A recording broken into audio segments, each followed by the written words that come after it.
نمازگاہ جا کر مردوں کے ساتھ جنازے کی نماز پڑھ سکتی ہیں؟ یہ آسمہ جہانگیر کا جب جنازے کا ایشو چلا تھا اس وقت وہ اس طرح کے مسئلے اٹھے تھے.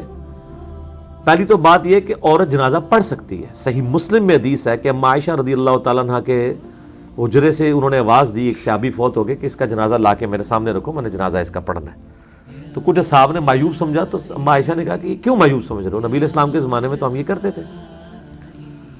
تو وہ ایک کلچرلی ہمارے معاشرے میں چونکہ عورتوں میں بے صبری ہے اس لیے معاملہ نہیں کیا جاتا.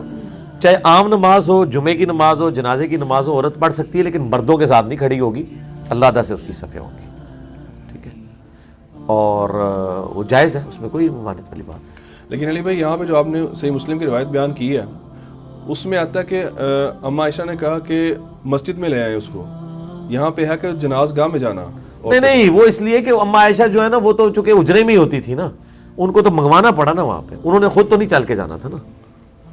تو اس سے یہ چیز نہیں اخذ کی جا سکتی کہ وہ تو اما عائشہ تو نماز بھی حجرے میں ہی پڑھتی تھی، تو اس سے آپ یہ اخذ کریں گے کہ عورت مسجد میں آ کے نماز نہیں پڑھ سکتی، اپنے حجرے میں پڑھے گی. بات میری سمجھیں، آپ اپنی طرف دوسری طرف نہ چل پڑیں. جو میں بات کی فتیم کہہ رہا ہوں، اگر آپ کی اتنا رزلٹ نکالنے شروع کر دیں پھر تو یہ بھی مطلب نکالا جا سکتا ہے.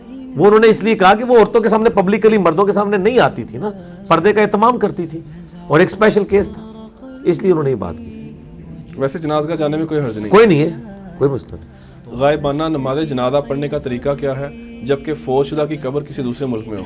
غائبانہ نماز جنازہ اس کا پڑھے جس کا پہلے جنازہ نہیں ہوا ہوا. نجاشی کی جو مثال دی جاتی ہے وہ اسی طریقے سے ہے.